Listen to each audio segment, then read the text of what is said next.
submete a ata da última sessão. Alguma observação? Só tem um ajuste para fazer no documento que vocês receberam, que está discussão e aprovação da ata do dia 16 de setembro. A ata do dia 16 de setembro a gente já aprovou há bastante tempo, né? É a ata do dia 16 de dezembro. Bem, não chegou nenhuma observação para a secretaria. Alguma observação?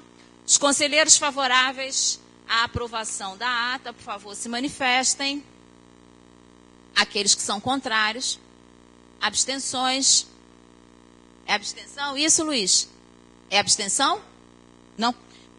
A ata foi aprovada, portanto. Bem, temos um conjunto robusto de informes.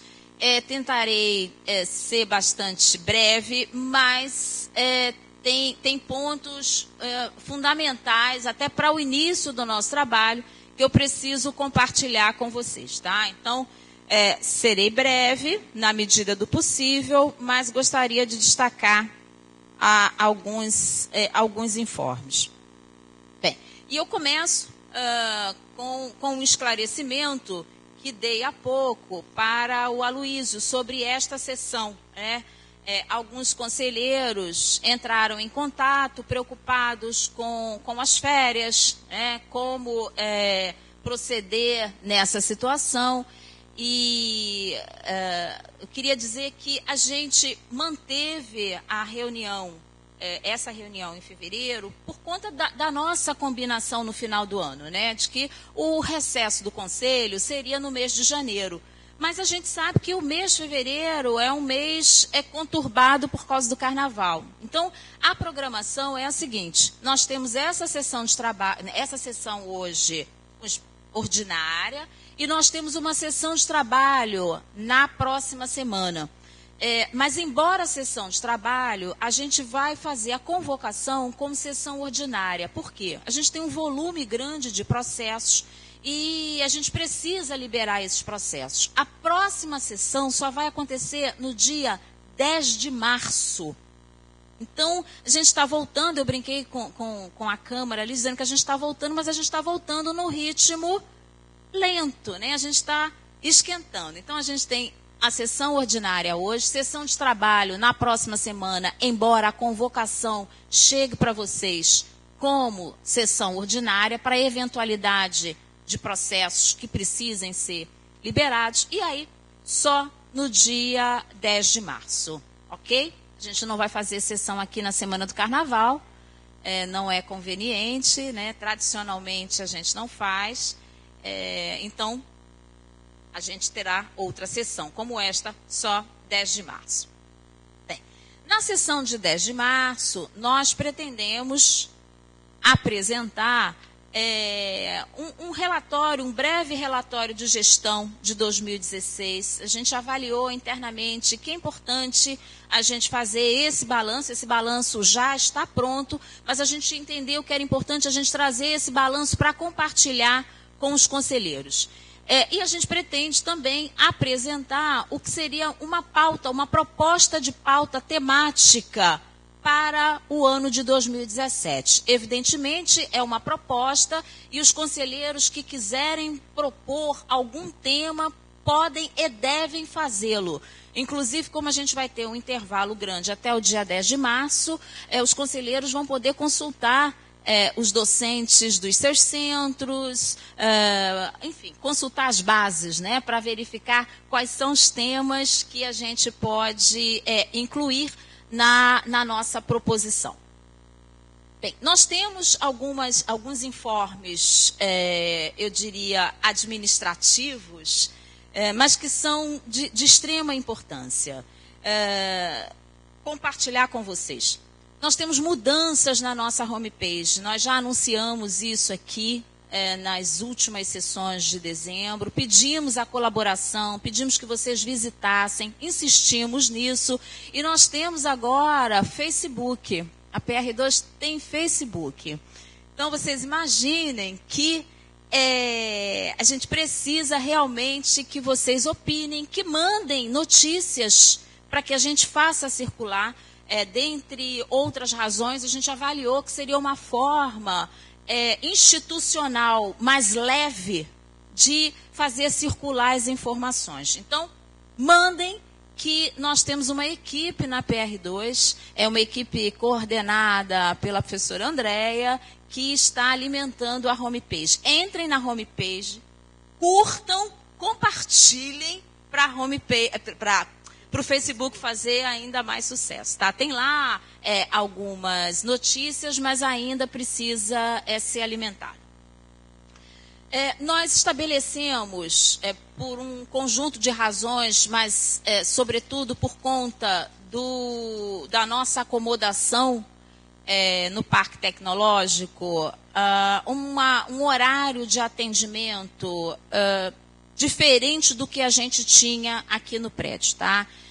Então, é claro que em casos excepcionais, com contato anteriormente feito, a gente atende no horário de expediente normal, mas a gente está com um horário restrito a segundas, quartas e sextas, das 10h30 às 15 horas. Segundas, quartas e sextas, das 10h30 às 15 horas. É importante a gente divulgar isso, a gente mandou e-mail, a gente colocou na homepage, a gente colocou no Facebook, mas é importante a gente divulgar, porque o deslocamento, sobretudo para aqueles que não estão na Ilha do Fundão, até aqui, para descobrir que o horário de funcionamento mudou, é muito ruim.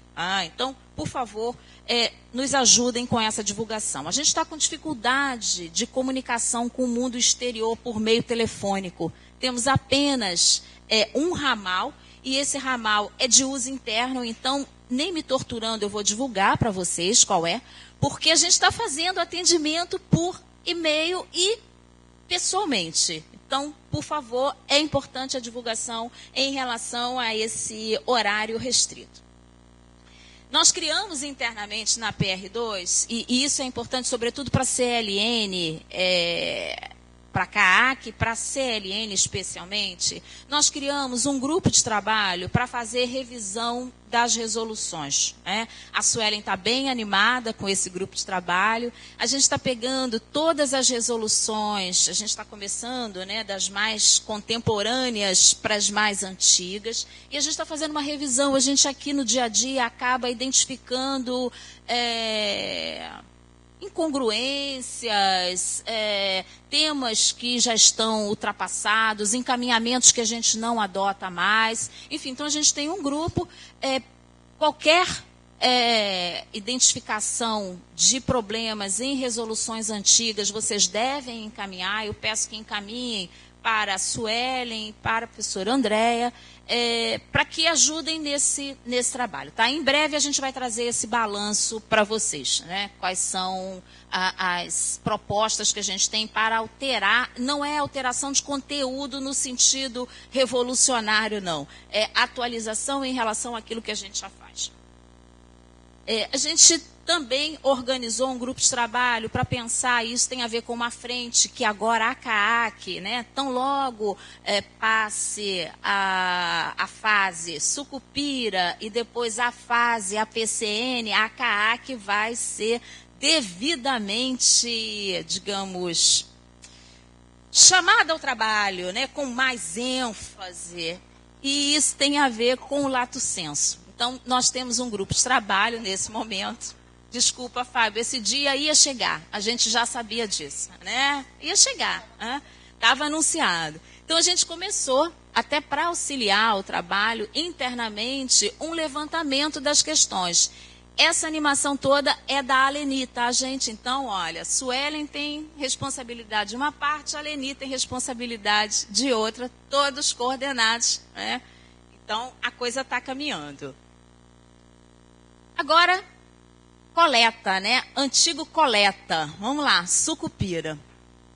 Nós encerramos hoje o prazo, a CAPES encerra hoje o prazo para o reenvio dos anos anteriores, 2013, 2014, 2015. nós fizemos ontem um balanço para verificar se muitos programas tinham enviado.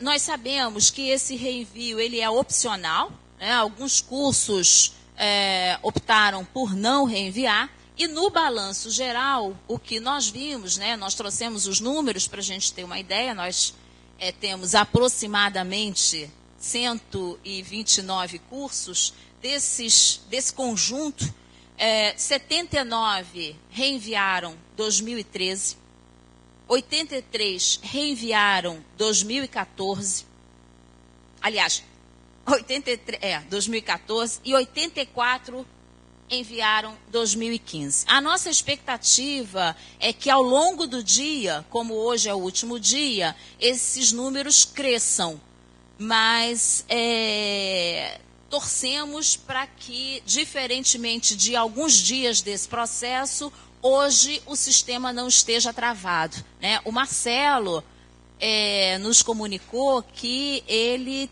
teve a felicidade de, em menos de 2 horas, conseguir enviar 2 anos. Não foi isso, Marcelo?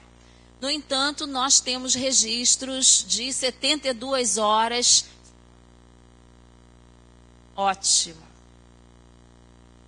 Não, eu não vou repetir esse microfone, não.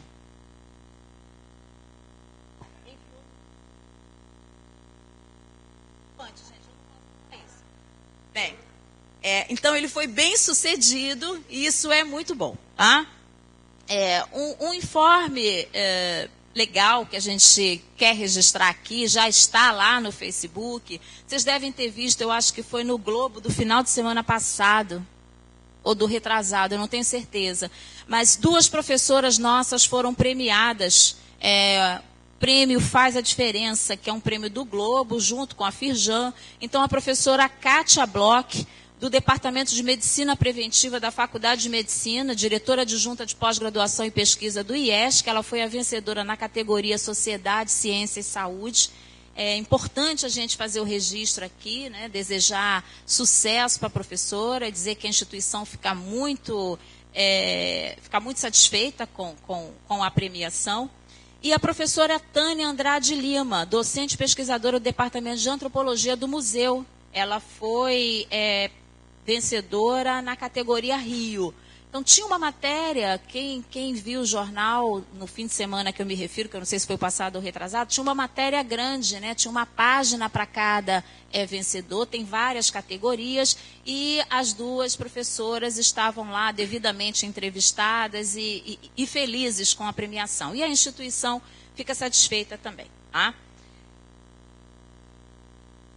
Bem, finalmente, nós temos, e eu preciso registrar isso para todo o colegiado, nós temos o parecer, eu não sei se vocês lembram, no final do ano passado, no último momento, a Câmara docente estava bastante preocupada com um conjunto de processos que precisava ser avaliado e que dependia, pelo encaminhamento que a gente tinha dado, dependia do parecer do procurador. No dia 16, no final do dia, portanto, nós não poderíamos realmente ter liberado os processos de acordo com o encaminhamento que nós adotamos, não poderíamos ter liberado os processos antes. No final do dia, o parecer foi liberado, acho que já chegou à Câmara, e aí nós podemos, portanto, agora, à luz do parecer, fazer a avaliação.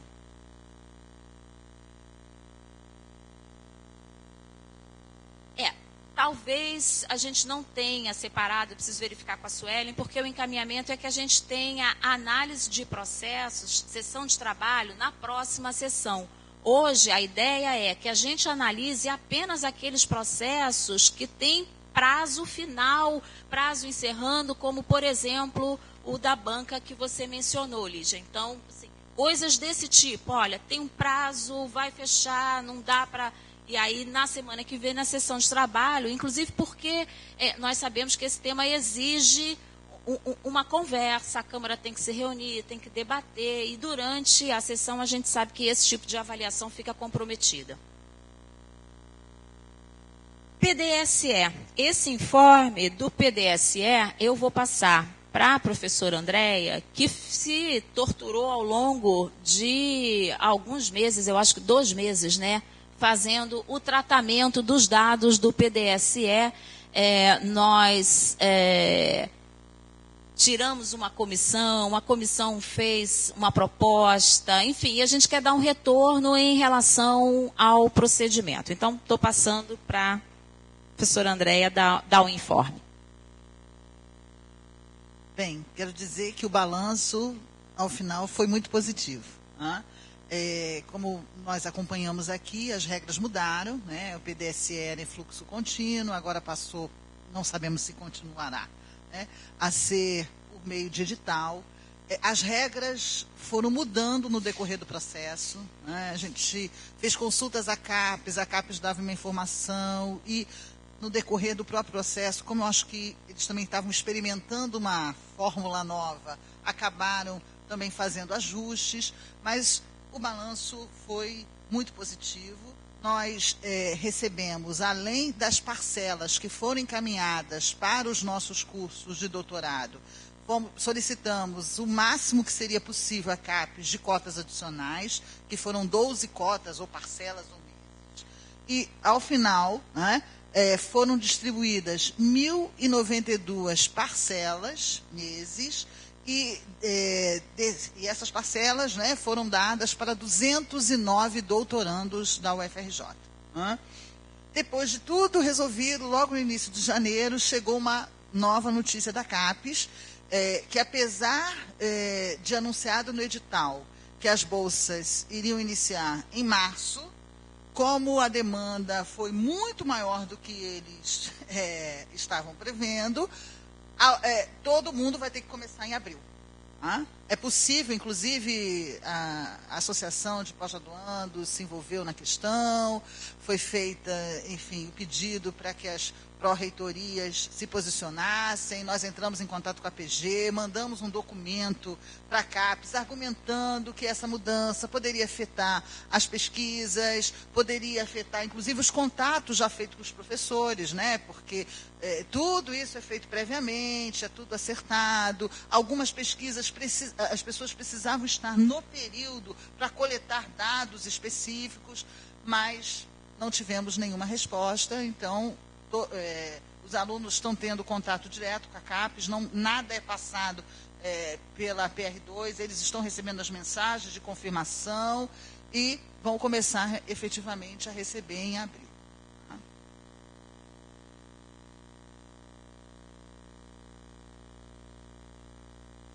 Bem, da parte da mesa da presidência, temos só mais um informe, mas a gente vai voltar a ele mais adiante, é só para anunciar, e aí eu até peço ao Zé Luiz, de repente, se pode nos ajudar nisso mais adiante.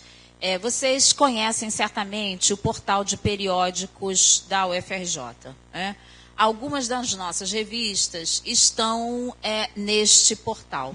Nesse período, dentre outras preocupações, nós buscamos ampliar este portal com a incorporação de novas revistas. Então, nesse momento, a gente está fazendo um estudo, a gente fez reunião sobre o tema, a Suelen está acompanhando essa questão também, e a ideia, a gente gostaria que vocês já anunciassem isso nos centros, a ideia é que a gente possa ampliar o máximo possível o número de revistas no portal.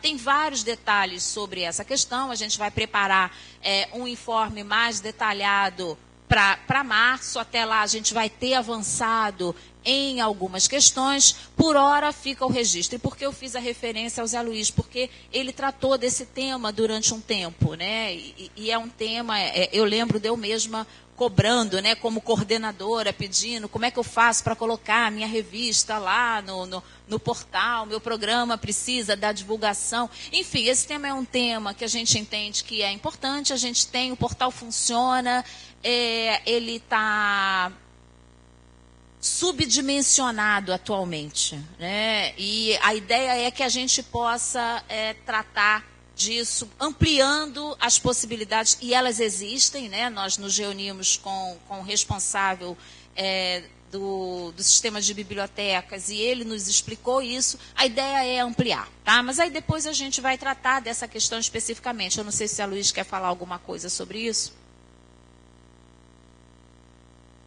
Oi? A pergunta eu vou repetir, né? Assim, ó, o incêndio não afetou em nada. Não afetou em nada, né? Não afetou em nada o portal, né? Tá, gente? Tá? O portal. O incêndio não afetou o portal. Por fim, esse era o penúltimo, agora a gente tem, de fato, o último, porque está escondido aqui, a gente escondeu. Nesse período, a gente entendeu que precisava de um material, embora a gente esteja fechando o quadriênio, a gente sabe que a avaliação da CAPES só vai sair no final do ano. E a gente entendeu que precisava de um material ágil, material de fácil acesso, que reunisse as informações básicas da pós-graduação. Então, nós preparamos um catálogo muito simples, a edição é uma edição muito pequena, então cada conselheiro tem um exemplar. A próxima edição, a gente imagina que vai ser uma edição, podia distribuir já, que a próxima edição vai ser uma edição com mais exemplares. Por hora, a gente vai ter que se contentar com um exemplar para cada conselheiro, tá? Então, eu gostaria que vocês dessem uma olhada, opinassem, fizessem sugestões, porque a nossa intenção isso aqui é uma espécie assim, olha, é uma prévia do que a gente quer fazer quando fechar publicamente, né, quando a gente tiver a avaliação do quadriênio publicizado, para a gente poder divulgar, porque aí será um material que terá uma duração maior, né, uma duração do próximo quadriênio inteiro. Ok? Espero que vocês se divirtam, não encontrem erros, mas precisamos que os erros sejam registrados para que a gente faça os devidos ajustes, tá? A equipe trabalhou bastante nisso, Marília coordenou o trabalho e foi assim um trabalho tenso, né, Marília? Porque a gente isso é muito bom, uma instituição muito grande e parece que a gente tem todos os detalhes de todos os programas, até a gente perceber que tinha um registro que não estava devidamente correto, que o e-mail não era aquele, que não... E aí a gente desistiu do e-mail, aí bota a homepage, não, mas não pode ser a homepage, porque a homepage já mudou. Aí o programa é nesse centro? Não, o programa não é nesse centro, esse programa é no outro, né? Ele tem colaboradores, enfim... O que parece simples quando a gente vê impresso, dizer para vocês que não é simples. Não é isso, Marília? Não sei se você quer comentar alguma coisa. Não. Está traumatizada, não quer não. Bem, informes.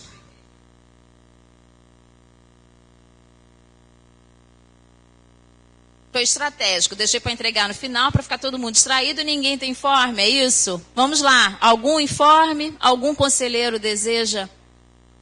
Achou algum erro aí, Alice?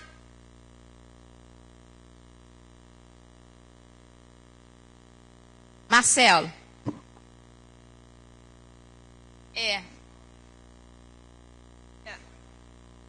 Só um minutinho, Marcelo. A gente não colocou o e-mail, nós optamos por não informar o e-mail, porque muitos cursos não têm e-mail institucional. Tem gente que usa Gmail, então nós optamos por não informar. Por isso colocamos a homepage só. Não é simples, gente. Se a gente prepara uma consulta, se a gente faz uma consulta, nem todos respondem no tempo programado. E aí a gente não consegue concluir. Então a opção foi fazer o levantamento a partir do que estava na homepage. Marcelo, você já achou erro, Marcelo? Ai. Pergunta pode.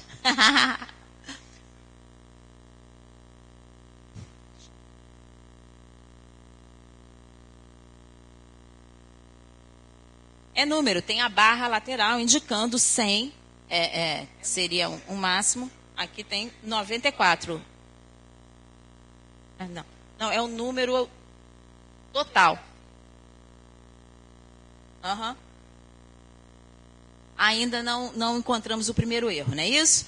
Pois bem, Marcelo, vamos lá. Não, queria só destacar, eu acho que todo mundo deve ter mais ou menos acompanhado, né? O ano passado a gente, no final do ano, falou muito sobre as questões de cortes em CNPq e CAPES, e a gente teve no finalzinho do ano, início, algumas notícias menos ruins do que talvez a gente esperasse, né? Eu acho que todo mundo acompanhou, eu acho que, eu não sei dizer se foi 100%, mas as poucas pessoas que eu consultei tiveram integralizados os valores liberados do edital universal 2014, então eu não sei se foi tudo 100%, mas assim, eu consultei muita gente teve complementando, inclusive eu. Então, assim, até onde eu sei, foi liberado o recurso do Universal 2016, né? Ou pelo menos o resultado foi liberado, coisa que nem tinha sido liberado. E eu tinha estado na CAPES, no CNPq em outubro, e a situação em outubro era de não saber quando ia ser liberado, né? E agora, eu também não sei se em todas as áreas, mas na minha área eu tenho certeza, saiu o resultado das bolsas de produtividade e sem nenhum corte das bolsas aprovadas pelos comitês de assessoramento. Pelo menos no meu comitê não teve nenhum corte, nenhuma bolsa, todas as bolsas indicadas dentro das vagas disponíveis foram contempladas, a gente indicou além das vagas disponíveis e, obviamente, nenhuma bolsa adicional foi liberada, né? Mas pelo menos da UFRJ foram 190, todas renovadas. Então assim, a gente... isso, pelo menos, mostra uma situação menos caótica do que o que a gente tinha visto e tinha sido anunciado, inclusive, pelo presidente interino, lá no finalzinho de setembro, né? Então, só para destacar isso. Aloysio.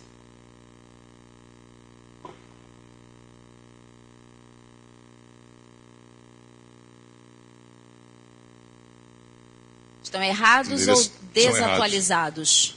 Em algum momento... Desatualizados bastante até, então, porque no caso, no nosso, quando o profissional começou, já tinha a página nova funcionando. E aqui está a página da escola de música em geral. Diz apenas. O número da página para a gente Página olhar. 9 e página 8.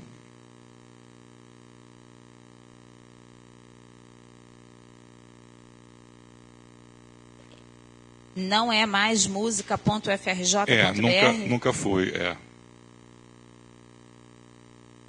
Ok. Bem, vamos fazer o seguinte, né? A gente marca durante a semana, eu peço que enviem por e-mail, Okay. Isso é importante, tá? Isso é importante. Envie para o e-mail da superintendente administrativa, para Marília, e aí a gente vai fazer um balanço depois para poder fazer os ajustes, mesmo para essa edição, né? Como a gente fez um número muito reduzido, é possível fazer os acertos. Ok. Mais algum informe? Bem, então vamos à pauta, não é isso? Vamos à ordem do dia.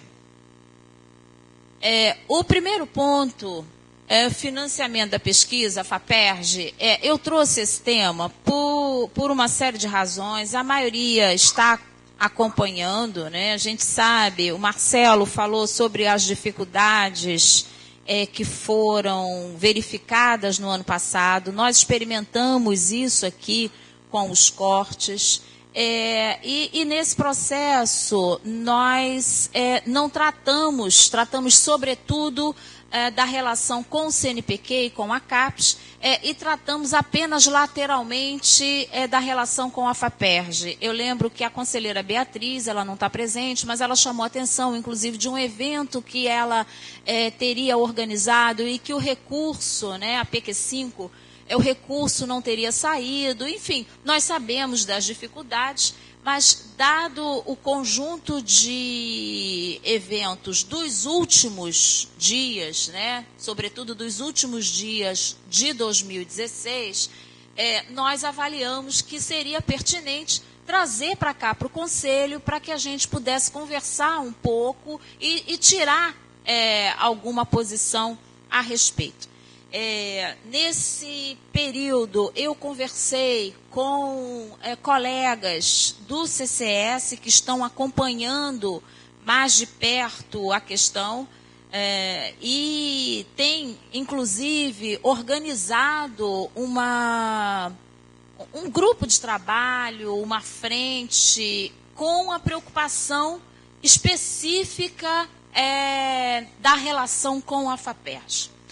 Muitos cortes anunciados, muitos atrasos, muitos editais que não foram, que não havia, pelo menos, a expectativa de que eles fossem publicados, ou seja, uma preocupação grande em relação à FAPERJ, que se relaciona, evidentemente, à conjuntura do Estado do Rio de Janeiro. Não preciso falar para vocês sobre essa conjuntura, a gente sabe, no finalzinho do ano passado, inclusive, o Consune aprovou uma moção de apoio às universidades estaduais. A situação da UESO, da UENF e da UERJ, né, com a qual a gente lida mais diretamente no trato acadêmico, muitos de nós participam de projetos com colegas da UERJ. Nós sabemos que a situação na UERJ é dolorosa. Muito difícil verificar que uma instituição do porte da UERJ passa pelo que está passando nesse momento, com atividades suspensas, precisando fechar praticamente o prédio, não tem recolhimento de lixo, banheiros naquelas condições, os salários atrasados, enfim, uma situação muito difícil. E a FAPERJ está diretamente relacionada a este tema. Bem, então a gente achou que seria importante que esse conselho pudesse tratar da questão. E a gente trouxe exatamente para que a gente conversasse um pouco e pudesse pontuar algumas medidas que a comunidade acadêmica, ou pelo menos alguns encaminhamentos que a comunidade acadêmica tem pensado. Então, no âmbito da UFRJ, o CCS tomou a dianteira, muito bem tomada, e organizou internamente reuniões para fazer o debate sobre a questão. Nesse processo, e na interlocução com a própria FAPERJ, tem um documento que foi produzido, e esse documento ele gerou um conhecimento maior da comunidade sobre a real situação da FAPERJ. Eu conversei com alguns colegas do CCS, o conselheiro Ricardo trouxe o documento para a gente conhecer, e eu levei a questão ontem para o Consune. O Consune, como vocês sabem, tem periodicidade quinzenal. A urgência do posicionamento da instituição é muito grande, mas independentemente de ter um posicionamento do Consune, já é um posicionamento de caráter mais geral. Esse conselho é um conselho de pós-graduação, um conselho específico de pós-graduação, e é aqui que a gente deve realizar o debate no mais específico da questão. Tá? E qual é o ponto, né? O que desencadeou, a que eu me refiro quando eu falo do final do ano passado? No final do ano passado, no finalzinho mesmo, dia 28 e dia 30 de dezembro, duas medidas, uma portaria e uma emenda, uma portaria e uma emenda, foram produzidas. E essa documentação, eu vou partilhar com vocês mais adiante, mas ela é bastante preocupante. Tá? Por quê? Porque dialoga diretamente com aquela restrição orçamentária para a educação, ciência e tecnologia, da qual a gente falou durante todo o ano passado. Então, no dia 30 de dezembro, a portaria interministerial 45874, aliás, 424, de 30 de dezembro, ela destaca um aspecto que, aliás, não é novidade, que é a instituição que tem uma relação com a União, ela precisa não estar inadimplente para poder receber os repasses. Né? Nós sabemos que o caso da FAPERJ, nesse momento, aliás, a FAPERJ não é uma exceção, as FAPs, de um modo geral, têm dificuldades, mas a FAPERJ em particular, de acordo com essa portaria. Portanto, a FAPERJ não atenderia as condições necessárias para receber os repasses da União para aqueles projetos que nós sabemos são projetos que recebem esses recursos. Então, Pronex, os INCTs, nós sabemos dos PPSUS, enfim, vários projetos que recebem recursos da União. Isso associado ao decreto do Estado do Rio de Janeiro, que foi do dia 28 de dezembro, então o finalzinho do ano foi, né, associado a esse decreto, que diz que, dialogando com essa portaria, que diz que é preciso, por conta dos ajustes que devem ser feitos no orçamento, é preciso fazer um corte da ordem de 30% do repasse para a FAPERJ. Esse é mais específico, né? Então, qual é a situação? A gente tem a confluência de duas orientações que são bastante preocupantes. Por um lado, uma portaria interministerial que fala da necessidade do ente que recebe não ser inadimplente. Por outro, um decreto específico do Estado do Rio de Janeiro, que se avalia, inclusive, que é inconstitucional, porque a Constituição do Estado do Rio de Janeiro faz referência explícita ao repasse de 2%, né? Esse decreto, se a gente faz as contas, né, com essa referência ao corte de 30% nos repasses, se a gente faz as contas, a Constituição do Rio de Janeiro deixa de ser cumprida, porque a Constituição fala em 2% e com esse corte passa para 1,4%, quando a gente vai lá fazer todos os cálculos. Enfim, é uma situação bastante complexa que implica numa solução muito simples: corte de bolsas, corte de editais, redução de verbas para ciência e tecnologia no Rio de Janeiro. Tá? Então, simplificando, a gente pode tratar dos vários detalhes, mas o que a gente tem objetivamente é uma perspectiva muito ruim para a FAPERJ ao longo deste ano. Na verdade, a gente sabe que no ano passado já, a gente não teve repasse de alguns editais de 2015, alguns de nós, e nós conversamos aqui sobre isso, pensamos inclusive na possibilidade de fazer um levantamento, quem é que tinha edital, que não tinha sido, que abriu conta no Bradesco, a conta está aberta e o depósito não foi feito. A gente tem alguns casos aqui, né? A gente pode levantar o dedo quem está nessa situação, mas a gente sabe que tem um conjunto considerável de pesquisadores na instituição nessa situação.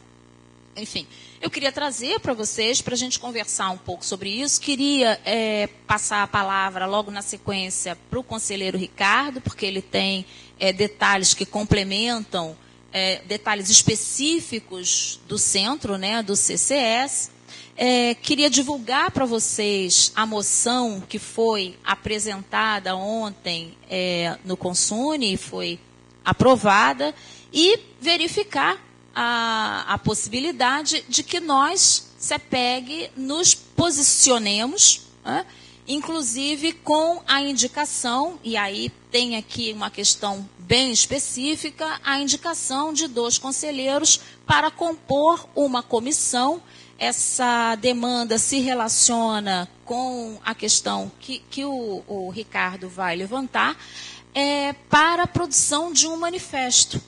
A ideia com a qual a gente está trabalhando, essa ideia foi apresentada ontem no Consune, mas a ideia e essa ideia foi trazida pelo CCS, com base em reuniões que foram realizadas, inclusive, com diretores do centro, que a gente institua uma frente ampla, uma frente institucional em defesa da FAPERJ.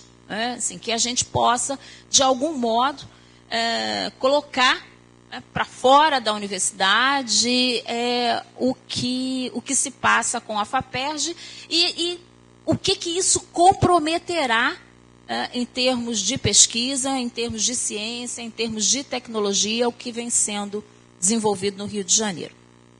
Bem, em linhas gerais é isso.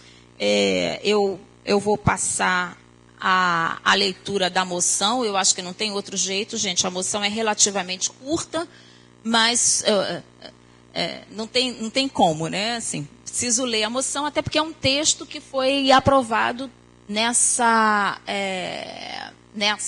formulação, tá? Então, o Conselho Universitário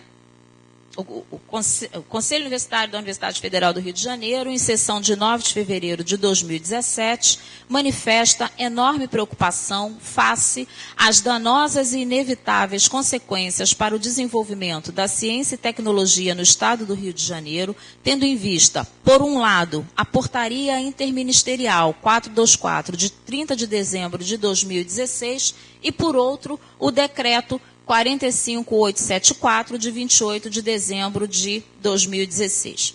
A portaria dispõe sobre normas relativas às transferências de recursos da União mediante convênios e contratos de repasse e determina obrigações do ente federado conveniente, Rio de Janeiro, né, a FAPERJ, para que as transferências financeiras possam ser efetivadas. O decreto determina um corte de 30% nos repasses orçamentários à FAPERJ. Os desdobramentos da portaria e do decreto, conjugados às enormes dificuldades hoje enfrentadas pela FAPERJ, certamente comprometerão o repasse de indispensáveis recursos à continuidade de programas como INCTs, Pronexes e PPSUS. Deste modo, prejudicarão programas de bolsas e auxílios diversos fundamentais ao desenvolvimento da pesquisa em nosso Estado. Por tudo isso, a UFRJ defende e se soma a todos aqueles comprometidos com uma ampla frente institucional em defesa da FAPERJ. Então, a ideia é, basicamente, tá? Aberto aqui as proposições, que o Conselho referende esta moção, embora saibamos que o Consune é o Conselho Máximo, tendo em vista a especificidade desse Conselho, por um lado, e por outro, que a gente possa indicar 2 conselheiros. Eu proponho, conversei com alguns conselheiros no início da sessão, evidentemente, proponho que a conselheira Hebe e o conselheiro José Luiz façam parte, né, juntamente com o CCS, e aí tem que ver, a gente tem problema de finalização de mandato do CCS, mas que os 2 conselheiros façam parte desse processo, verificando junto à comissão que existe. O professor Adalberto Vieira, ele está organizando um manifesto que dialogue diretamente com essa perspectiva, com a ideia de uma frente institucional em defesa da FAPERJ. Tá? Bem, já falei demais, passar para o Ricardo.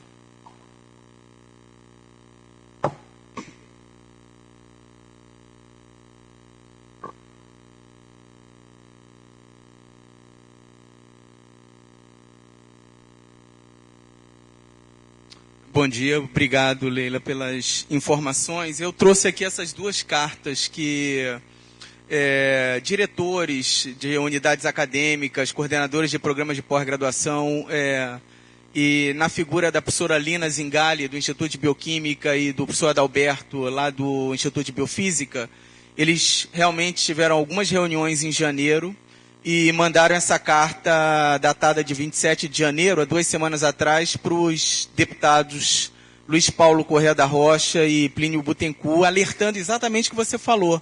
O fato da FAPERJ hoje estar inadimplente e isso impedir a transferência de recursos federais. Então, agora que a gente começou a ver alguma coisa pingada, principalmente no INCT, que eu faço parte, se a gente não tiver em dia com as obrigações, você não vai ter capacidade de receber esse dinheiro. Então, na verdade, basicamente o que você falou é o que está aqui nessa carta, né? Profunda preocupação causaram a todos os presentes as informações, como aquelas que podem ser obtidas eletronicamente no Serviço Auxiliar de Informações para Transferências Voluntárias, revelando a não comprovação de regularidade por parte da FAPERJ, quanto a tributos, a contribuições previdenciárias federais e dívida ativa da União, e o não atendimento desse requisito fiscal impede a transferência de recursos financeiros federais via convênios.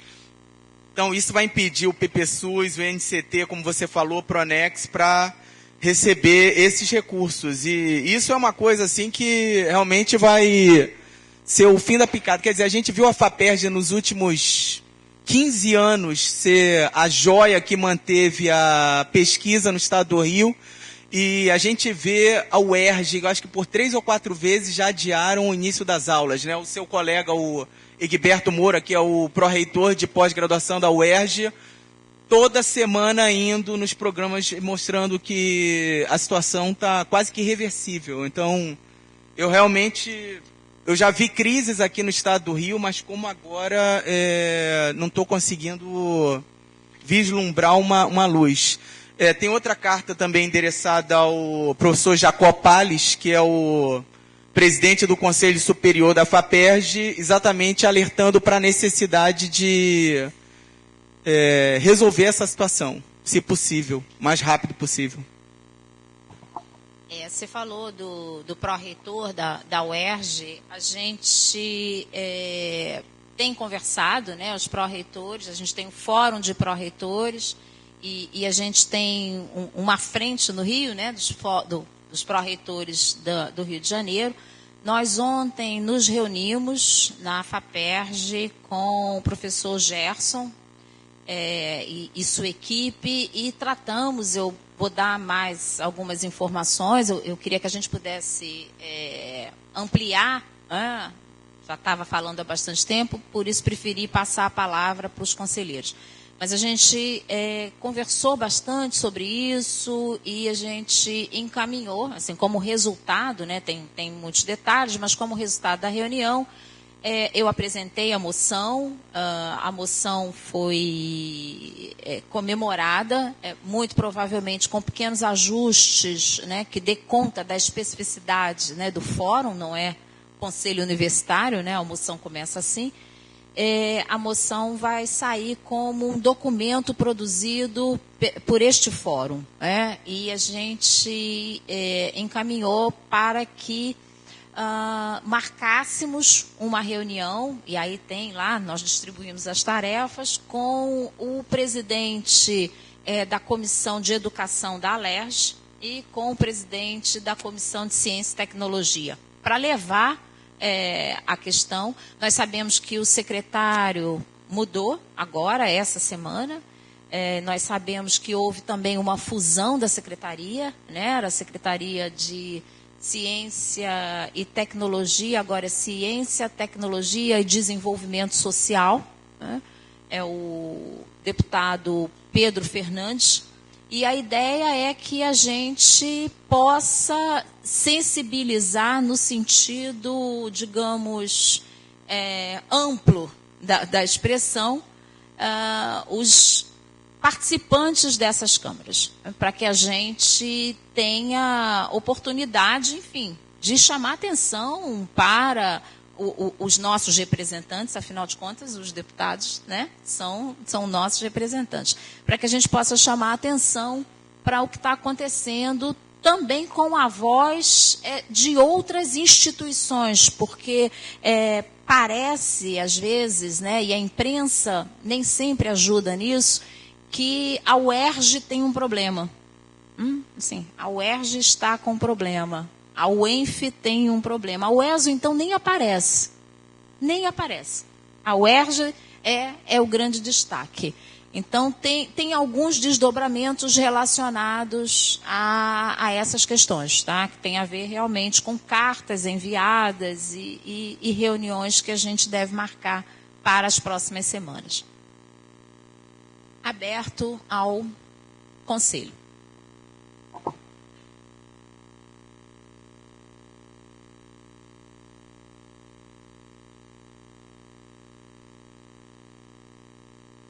Todos concordam com tudo, então temos uma moção de ocupação da UERJ. É isso, gente?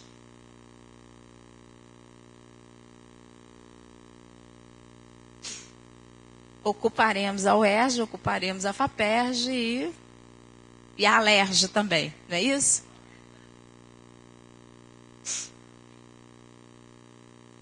Oi? Pois é, com esse aqui.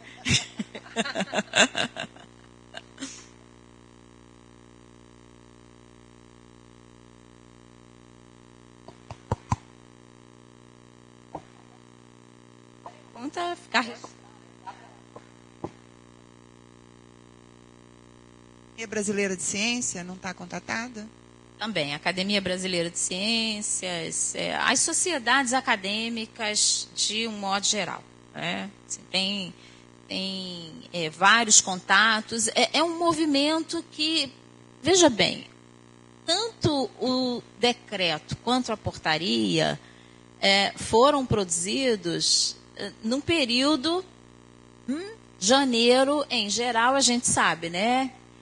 Que esse tipo de fato não é raro. Acontece. Então, um documento como que o Ricardo trouxe, por exemplo, no mês de janeiro circula pouco. A gente passou o mês de janeiro de recesso como conselho. O Consune estava a recesso. Então, as informações, elas circulam, mas de forma fragmentada. Então, o Marcelo sabia que tinha sido liberado, o outro sabe que não foi liberado. Mas a circulação, ela é muito restrita, né? Inclusive, posicionamento de conselhos, né?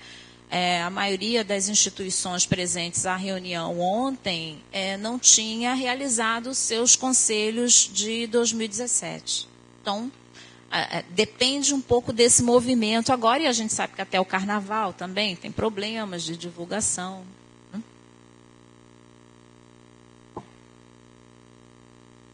Bem, eu vou submeter, então, à aprovação do Conselho, o encaminhamento da mesa em relação, agora falando sério, né, em relação à indicação dos 2 nomes para buscar, junto com o professor Adalberto, a produção de um manifesto que tenha um pouco o tom das questões que foram levantadas aqui. Pode ser? Os conselheiros que são favoráveis à indicação, por favor, se manifestem. Só vale uma mão, Luiz. Os que são contrários. Abstenções. A abstenção do próprio indicado, é bom que se registre, né? Bem, então, a conselheira e o conselheiro estão devidamente indicados.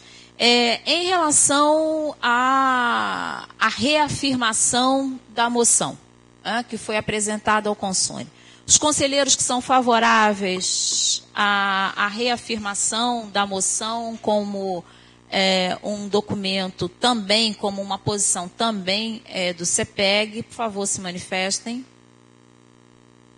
Aqueles que são contrários. Ok. Antes da gente passar para o próximo ponto de pauta, nessa reunião, assim, passar um pouco para vocês algumas informações, ainda que imprecisas, mas algumas informações relacionadas ao calendário de bolsas da FAPERJ, né, de auxílios e bolsas. Esse calendário está sendo produzido agora. O professor Gerson Lima apresentou uma proposta, né, que está sendo trabalhada, e apresentou uma proposição em relação ao programa Bolsa Nota 10. Né? Os coordenadores conhecem bem esse programa, ele é super importante para os programas de pós-graduação. E há, neste momento, uma possibilidade, e só em linhas gerais eu vou passar, porque foi uma proposição, isso vai ser detalhado ainda, há a possibilidade de que esse programa Nota 10, na edição deste ano, tenha um pequeno ajuste. Né? A ideia é que isso está relacionado, evidentemente, aos problemas com os recursos, né? Que esse não foi aprovado ainda, gente, isto é uma proposição que está sendo estudada, inclusive do ponto de vista legal, isso precisa ser conferido, eu já explico por quê, mas a proposição é de que haja um complemento da FAPERJ de uma bolsa da demanda social, por exemplo, ou do CNPq. Nós sabemos que o valor da Bolsa Nota 10 é maior do que da demanda social, do que do CNPq, né? Mas nós sabemos também que alguns dos nossos pós-graduandos têm preferido não receber. Porque a FAPERJ, com as dificuldades das quais a gente falou há pouco, não paga. Né? E isso tem causado, assim, no mínimo, uma inquietação, né? Porque você tem um programa que é para exatamente premiar, né, aqueles alunos que são destacados nas suas áreas, mas eles acabam sem receber a bolsa. Né? E aí o bolsista da CAPES e do CNPq recebe. Então, a ideia é que haja um complemento, que o valor seja para complementar acima do que ele já recebe pela CAPES ou pelo CNPq. E qual é a questão ainda legal que precisa ser verificada? Se CAPES e CNPq admitirão esta possibilidade. Né? Nós sabemos que a ideia de receber duas bolsas, e aí depende, evidentemente, de questões nomenclaturas jurídicas, pode causar problemas, mas isso está sendo estudado. E o programa que recebesse, né, porque a gente participa do edital, o programa que recebesse esta modalidade receberia também uma bolsa integral da FAPERJ. Então, você é bolsista nota 10, você tem a sua bolsa do CNPq, você tem o complemento e o seu programa recebe uma bolsa. Tá? Recebe uma cota, exatamente. Que a cota ela não é para todo o período, né? Para o mestrado são 12 meses, para o doutorado 24 meses. A gente sabe que não é completo, mas isso garantiria algum tipo de ajuda, né? De reforço. O programa poderia também optar, né, se ele quer receber o complemento ou se ele quer receber a bolsa integral para poder fazer a distribuição interna. Enfim, são ajustes que estão sendo pensados, tem muitos detalhes a respeito, não tem nada, tá, Fábio, antes que você formule a questão, não tem nada fechado ainda. O professor Gerson apresentou como gentileza, inclusive, né, para os pró-reitores, falando que era um estudo que estava sendo feito, tem uma preocupação com o início do ano, então, muito provavelmente, esse edital só poderá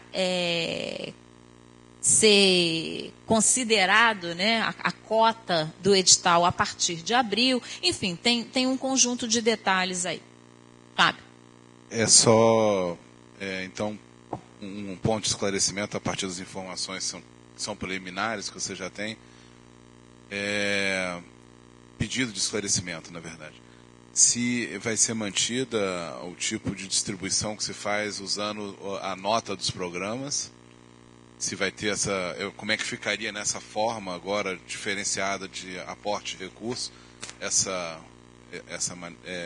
distribuição de recursos, e se essa bolsa, essa cota adicional, ela vem no valor da bolsa da CAPES, é isso?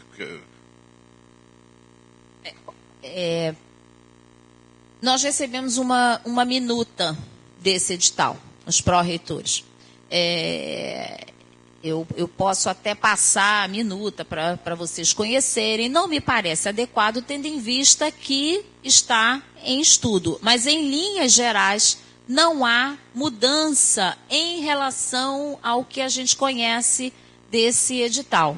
A grande mudança seria este complemento e o programa recebendo uma cota adicional. Basicamente, é isso que a gente teria de diferente, tá? Assim, tanto para o mestrado quanto para o doutorado. Ok? Assim, tudo está sendo ainda trabalhado. Me parece que o mais importante, e por isso eu trouxe para vocês, o mais importante é que a FAPERJ está, de fato, preocupada com como gerir as dificuldades orçamentárias. Inclusive, ontem foi informado que haveria um repasse certo em relação a todos os editais de 2015, né, que, inclusive, de acordo com o que foi informado, isso já teria sido pago. Tudo que era de 2015 teria sido pago. Os editais ou estariam em vias de... eu tenho também. Estariam em vias de. Tá? Então, assim, há uma preocupação grande para dar conta daquilo que já foi reconhecido. Então, você já ganhou o edital, já abriu a conta, a ideia é essa. Tá? Não, deixa para lá. Bem, alguma observação? Podemos passar ao próximo ponto? Ricardo, obrigada. Viu? Passamos, então,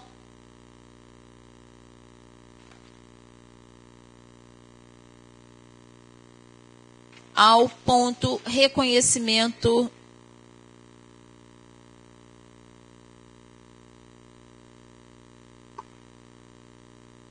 Oi, desculpa, Ricardo.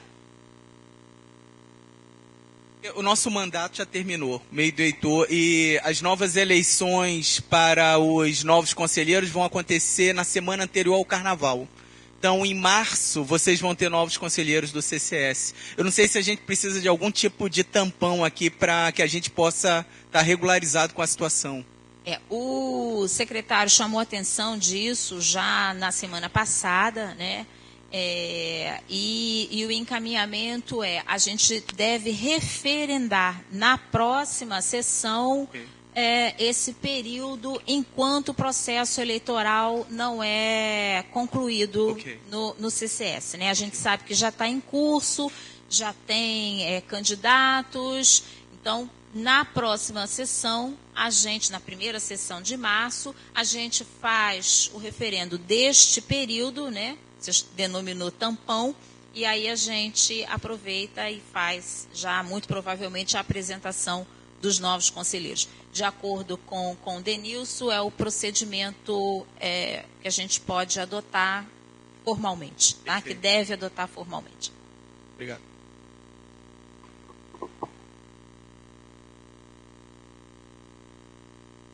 Ok? Bem, vou passar ao próximo ponto. Antes disso, para a CLN não é novidade, né, porque a gente tem conversado sobre essas questões, mas talvez para alguns conselheiros o tema pareça impertinente, inadequado, enfim, sem propósito. Então, antes de entrar na apresentação, nós temos uma apresentação, eu vou passar para a professora Andréia, para que ela faça a devida introdução para todos vocês. Bem, gente, como a Leila falou, esse tema foi um dos primeiros temas assim que a Leila assumiu, que foi tratado no plenário, em função de uma resolução do CNE, não sei se vocês lembram, datada do dia 21 de junho de 2016, que tratava de novos procedimentos para reconhecimento de diplomas. No ano passado, no dia 13 de dezembro de 2016, foi emitida uma portaria. Logo depois a gente teve a nossa última sessão, o recesso, enfim. Essa portaria do MEC de 13 de dezembro de 2016, na realidade, complementa a resolução do CNE. E explicita que nós teríamos, isso é, as instituições de ensino superior, né, que estão habilitadas a fazer reconhecimento de diplomas, 90 dias para nos adequarmos às novas normas. Estou fazendo os cálculos, os 90 dias terminarão em meados de março. Por isso que, internamente, foi feito um grupo de trabalho. Na realidade, logo que foi publicada a resolução, foi feito um primeiro estudo com a chegada da portaria, né? Nós temos agora, na PR2, o NAPES, que é o Núcleo de Apoio às Políticas de Pós-Graduação e Pesquisa da Pró-Reitoria. Inclusive, a apresentação será feita por duas técnicas que participam desse núcleo. Então, com a ideia de subsidiar a discussão do CEPEG, foi feito esse estudo prévio, tendo como eixo principal identificar as diferenças que são apresentadas nessas novas normativas em relação àquilo que é praticado na UFRJ no momento, tendo em vista esses prazos. Alguns aspectos ainda são nebulosos, né? Assim, aparece a referência na portaria, a gente, sem dúvida, vai ter que aprofundar, mas esse é o objetivo dessa apresentação. Então, eu passo a palavra, elas vão se apresentar, enfim, é uma apresentação muito pequenininha, mas para pontuar os aspectos que consideramos relevantes de discussão. Pediria à professora Andréa que repetisse o prazo que a gente tem para fazer a adaptação. Se vocês quiserem, eu posso ler a portaria, né? Melhor. A portaria normativa número 22, de 13 de dezembro de 2016, no seu artigo 4, institui o seguinte: as instituições revalidadoras reconhecedoras divulgarão as normas internas em até 90 dias contados da publicação desta portaria.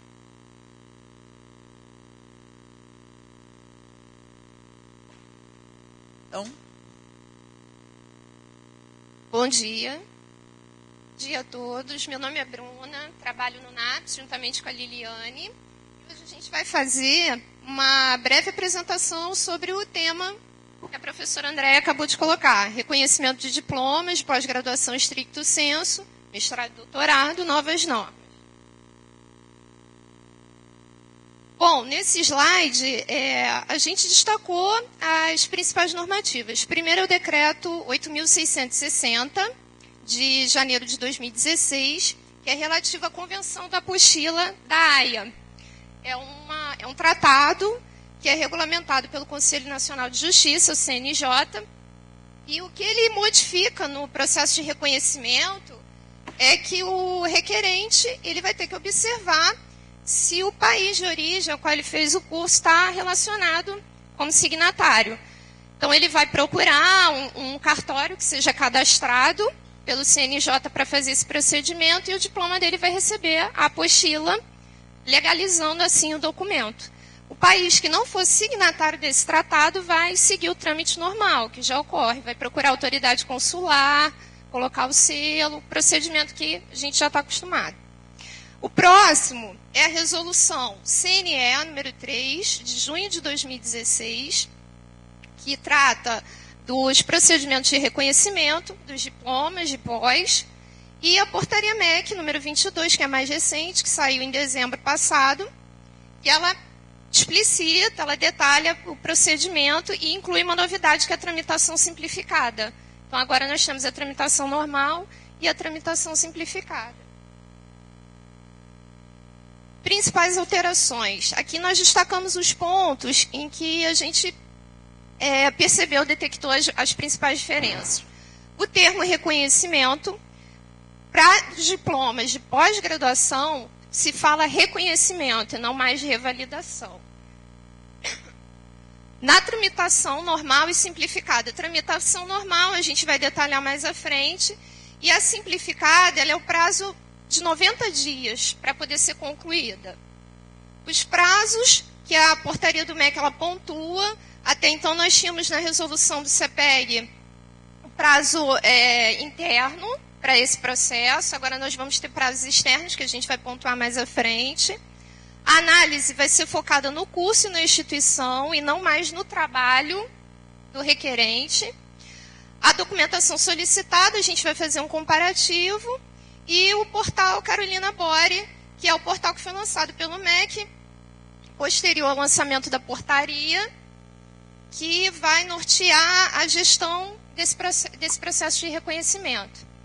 A terminologia que a gente destacou, então o termo revalidação vai ser usado somente para os diplomas de graduação e reconhecimento para os diplomas de pós. Tramitação simplificada. Todos os processos seguirão a tramitação normal, exceto nos seguintes casos: diplomas oriundos de cursos ou programas estrangeiros indicados na lista específica produzida pelo MEC. Nesse ponto, todos os cursos que obtiverem reconhecimento em 3 instituições diferentes, reconhecimento e deferimento pleno, eles estarão no portal para consulta e seguirão a tramitação simplificada no prazo de 90 dias. Diplomas obtidos em cursos ou programas estrangeiros que receberam estudantes com bolsa concedida por agência governamental e diplomas obtidos no exterior em programa para o qual haja acordo de dupla titulação com programa de pós estricto centro avaliado e recomendado pela CAPES, que é a tutela. Os prazos que a gente destacou. Recebimento de pedidos de reconhecimento, o fluxo é contínuo. Na tramitação normal, até 180 dias. Na simplificada, na metade desse tempo, 90 dias.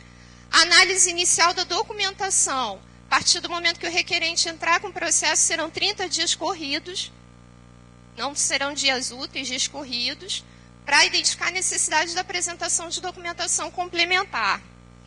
Para apresentar essa documentação complementar, vai ser dado um prazo de até 60 dias, contados da ciência da solicitação. E no caso do requerente não conseguir, por algum motivo, essa documentação, ele pode suspender o processo por até 90 dias.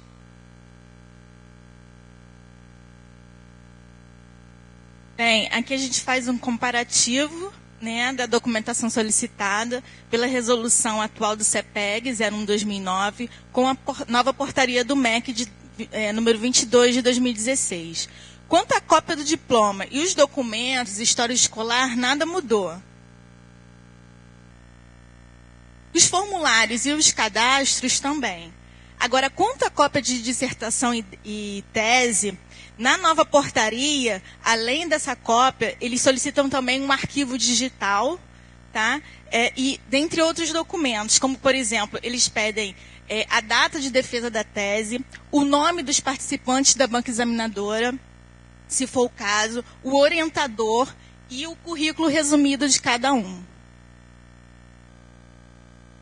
Além desses 4 itens, a portaria do MEC também solicita a descrição resumida das atividades de pesquisa realizada, estágios e cópia impressa ou endereço eletrônico dos trabalhos científicos decorrentes da dissertação ou tese e os resultados da avaliação externa do curso ou programa de pós-graduação. Então, a gente pode observar que a portaria ela está bem mais minuciosa nos critérios da documentação.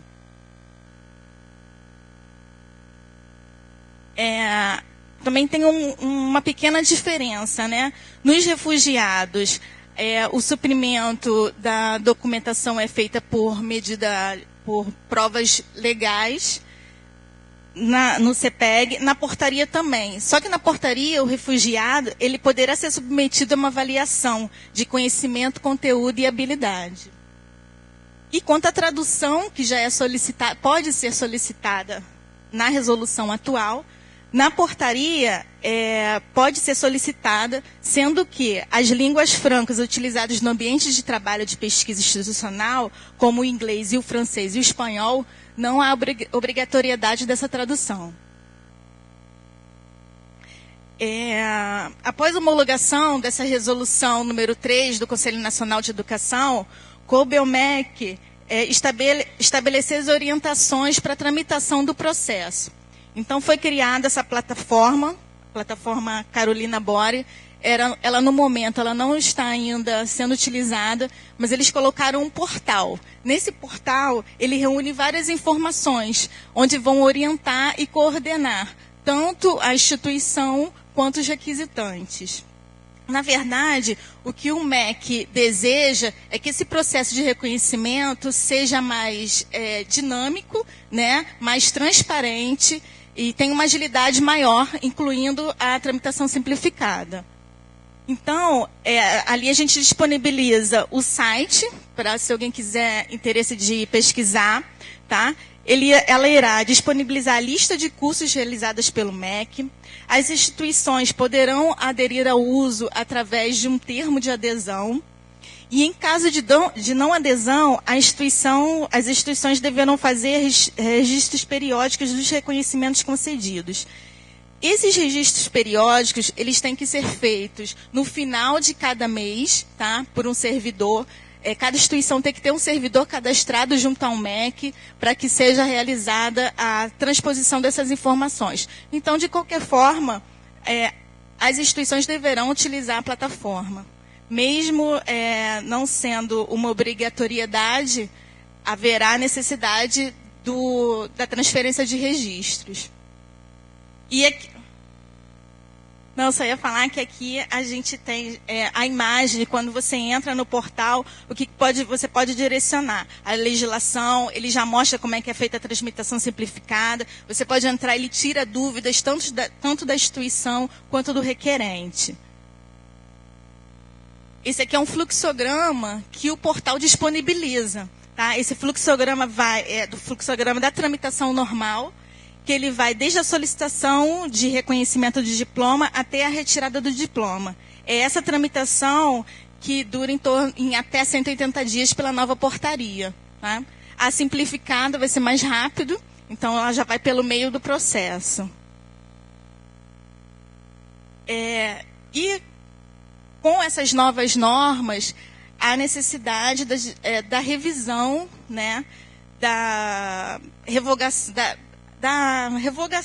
realmente das resoluções número 1/2009 de revalidação de diploma, que agora não é mais revalidação, é reconhecimento, e do calendário, da resolução número 05 de 2013, que fala sobre o calendário dos centros, visto que agora o requerente ele pode entrar com processo em qualquer momento. Obrigada.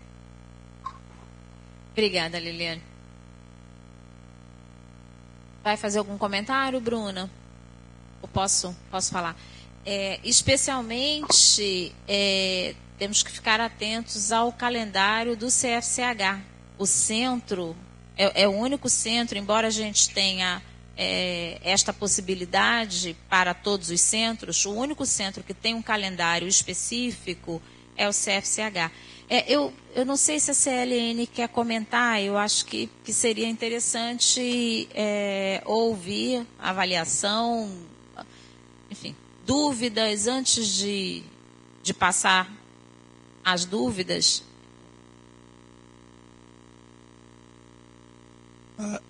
Acho que ali o mais importante, olhando os processos que a gente recebe, é realmente a questão dos prazos, né? Então, assim, hoje os processos que nós recebemos, acho que praticamente nenhum deles consegue cumprir nem mais ou menos de perto esses prazos que estão ali. Então, assim, se não houver alguma mudança na maneira com que o processo é conduzido, eu não vejo por que a gente achar que vai haver cumprimento do prazo a partir de agora. Então, essa acho que é a maior preocupação que a gente tem, né?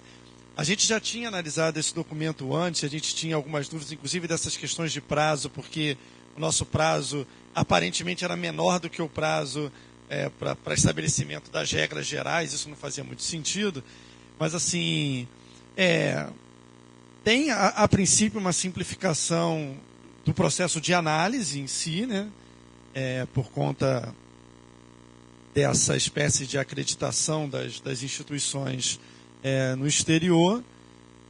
Isso eventualmente vai trazer alguma redução de prazos, mas a nossa preocupação realmente é assim que os processos demoram muito tempo e a regra ela estabelece prazos gerais, mas existem algumas questões, como por exemplo, quando para mim não está claro, pelo que eu me lembro do que a gente tinha lido, quando você faz alguma exigência, quando acontece alguma coisa fora do rito, se realmente o prazo é suspenso. Então, por exemplo, eu vi ali elas listando, eu achei até que no item ali ia estar dizendo que quando eu peço complementação de documento, que o prazo é suspenso, mas eu acho que isso não está absolutamente claro.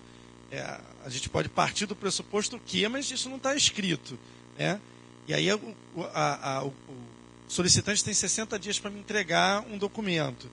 Continua valendo os meus 180 para avaliá-lo. Então, acho que isso é que é o principal, né?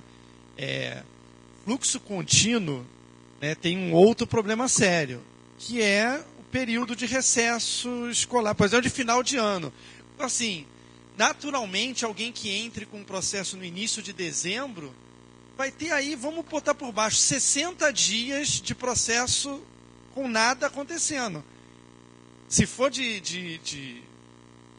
muito simplificado, acho que não é esse o termo, enfim, 2/3 do tempo foi embora e aí tem 1/3 do tempo para fazer. Então, isso me preocupa um pouco ainda em relação a prazo, né? Especificamente esse período que é complexo, né? Então, assim, no restante não, acho que tem aí, em termos de trabalho, algumas coisas que simplificaram o nosso trabalho enquanto instituição.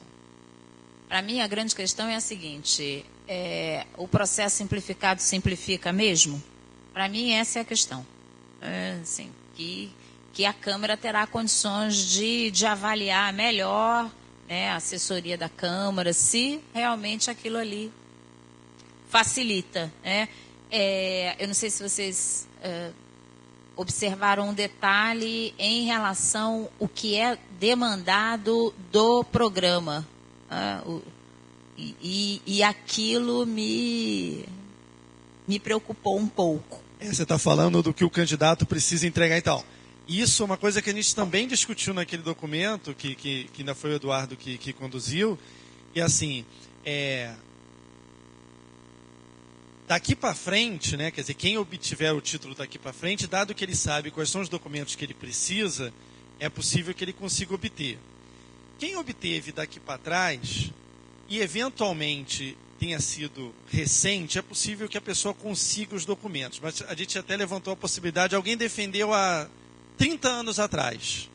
E agora alguém quer um documento da banca e um documento assinado, e vamos dizer que isso não é um procedimento do programa. Sei lá, tem algum outro tipo de procedimento que não é uma ata assinada.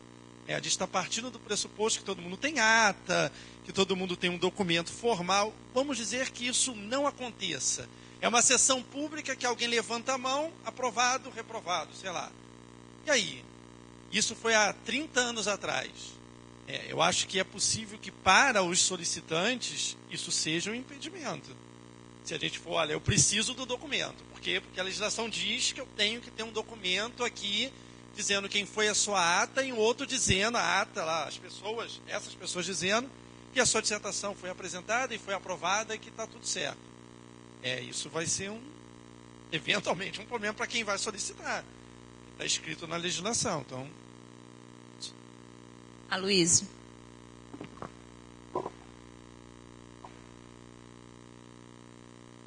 Tem outra questão que, se não me engano, ali fala que os trabalhos, as dissertações e tese devem estar em PDF, coisas registradas num sistema, né?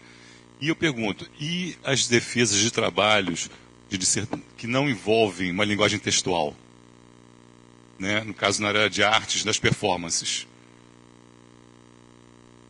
Excelente questão, Aloysio.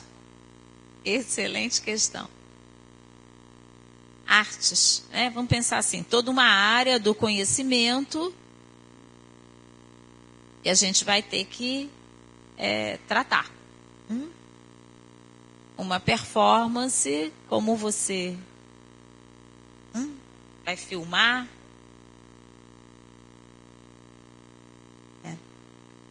Outras questões. Gregório, vamos pegar o microfone.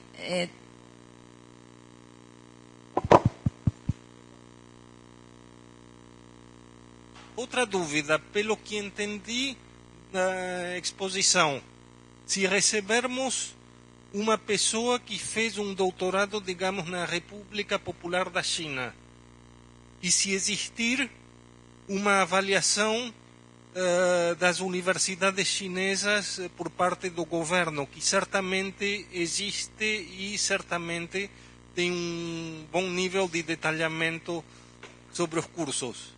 O candidato vai ter que traduzir esse documento às suas custas para poder dar entrada no processo?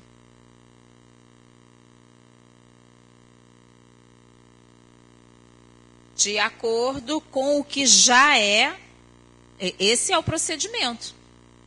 Não podemos simplesmente nós dizer que essa universidade é conhecida internacionalmente? De acordo com o procedimento, por favor, CLN, me corrija. De acordo com o procedimento adotado no presente momento, é assim, passar a palavra à CLN, mas do que eu lembro, viu, Zé Luiz? Da nossa época de CLN, já era assim, isso não mudou. Ainda é assim. O fato de ter o fato de ter reconhecimento na lista não exime todos os documentos. Pode eximir alguns, mas não todos. Então, se eu não me engano, acho que a dissertação traduzida é uma necessidade. Ou a tese, né?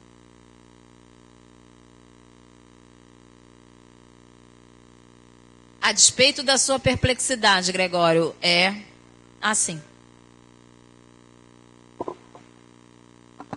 Minha pergunta era outra. Na exposição se falou também no reconhecimento do curso e da avaliação do curso. Então, além da dissertação, a pessoa vai ter que traduzir os documentos oficiais de avaliação do curso. Pelo que foi apresentado, sim. Daí o meu questionamento, né? Por isso que eu me reportei à Câmara assim que a apresentação da Bruna e da Liliane terminou. Eu perguntei, simplifica de fato? Porque esse tipo de questão me preocupa.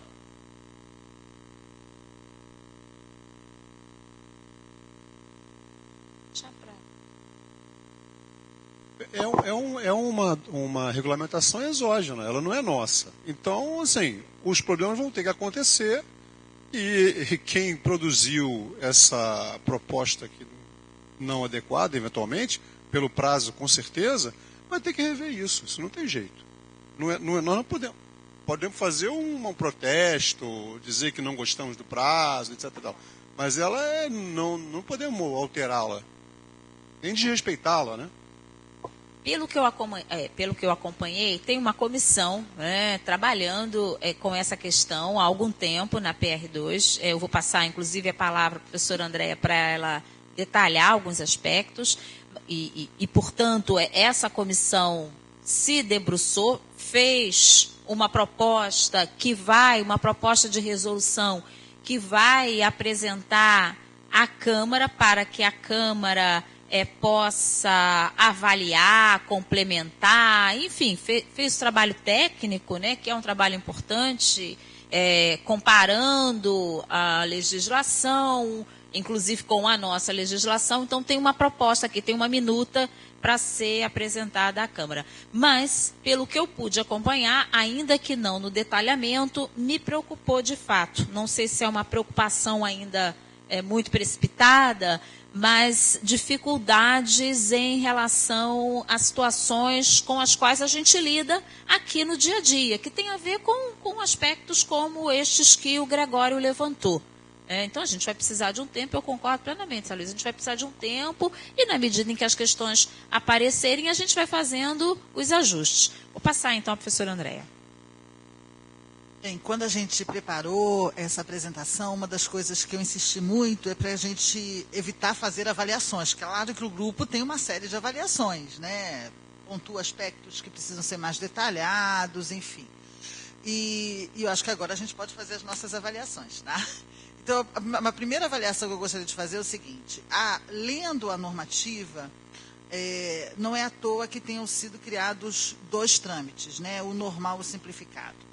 E por que da exigência de tantos documentos nesse processo, sobretudo em relação à tramitação normal?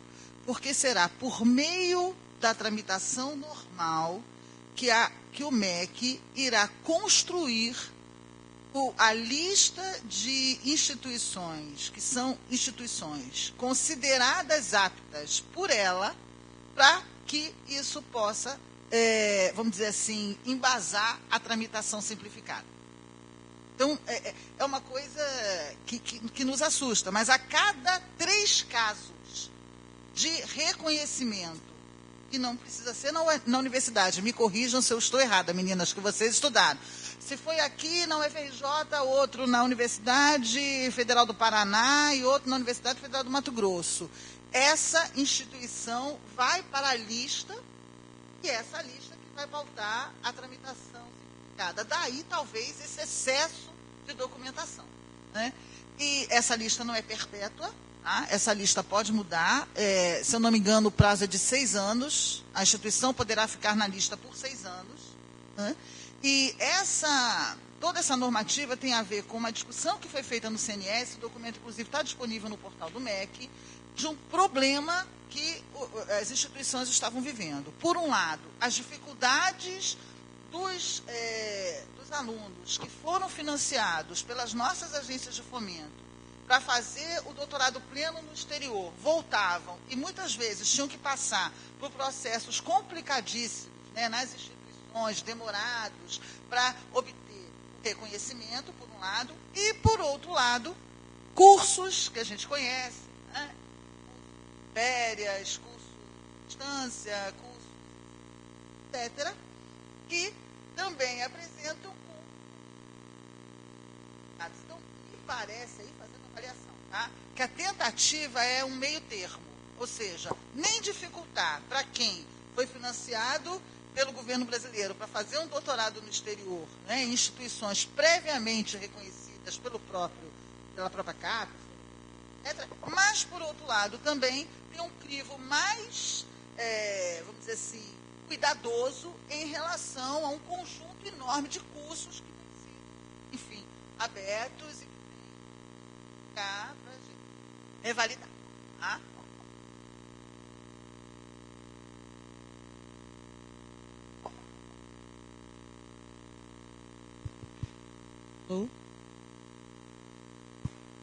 Ainda respondendo à questão do Gregório, agora tem essa regra nova, ela acaba beneficiando as pessoas que escreveram dissertações e teses em inglês, francês e espanhol, que hoje elas são obrigadas a apresentar esses diplomas traduzidos e tudo traduzido. E a partir da nova regra, quem tem nessas línguas não precisará mais. Ou seja, o caso do chinês permanece o mesmo, mas quem fez em Estados Unidos, Canadá, Espanha, etc., não vai precisar mais traduzir. Nas questões práticas, eu acho que vai ajudar muito, porque hoje acho que 40% dos processos que chegam até a nossa mão têm ausência de documentação.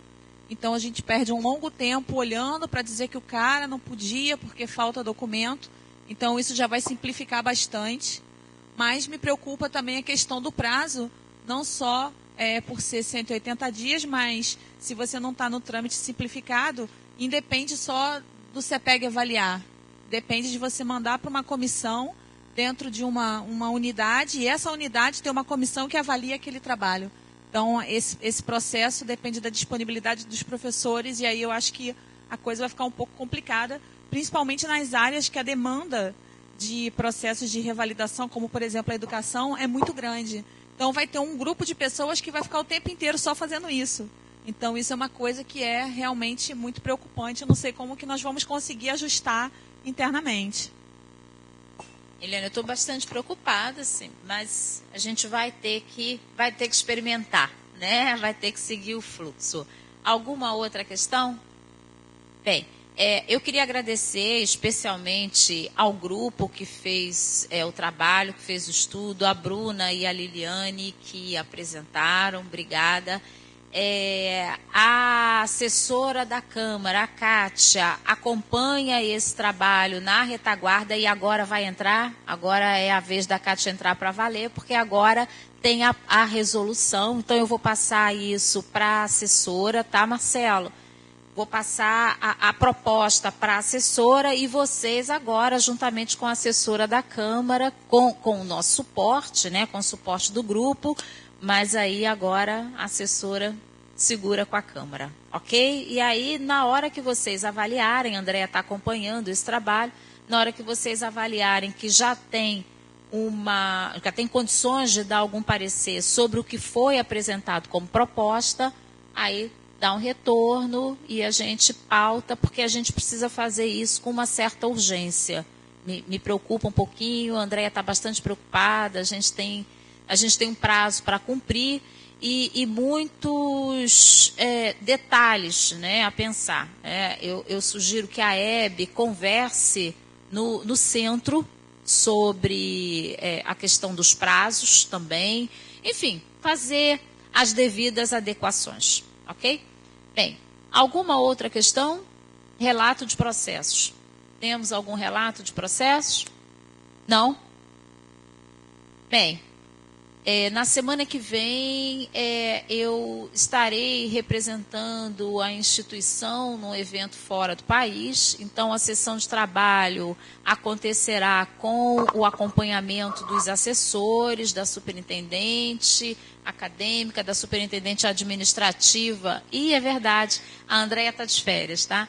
A superintendente administrativa, o secretário. Eu pedi ao conselheiro Marcelo, Marcelo Álvaro, isso, porque o outro Marcelo já presidiu na última oportunidade. Então, de acordo com a tradição de rodízio de presidências, eu pedi ao Marcelo da CLN, e não o Marcelo da CAAC, que presidisse a sessão, ainda que seja uma sessão de trabalho, aquilo que a gente já explicou no começo, para a eventualidade de alguma questão. Bem, então, nos encontramos depois do Carnaval, né? Desejo a todos um bom recesso de Carnaval, um bom trabalho e obrigada a todos.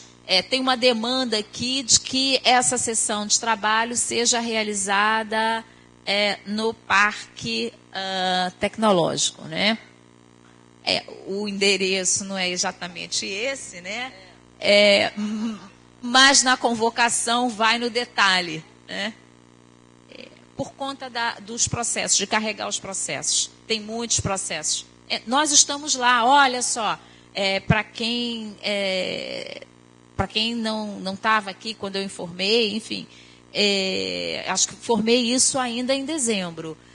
A PR2 está num prédio, que é o prédio do CEGN, que fica atrás do Couve-Flor. Então, nós estamos no segundo andar desse prédio.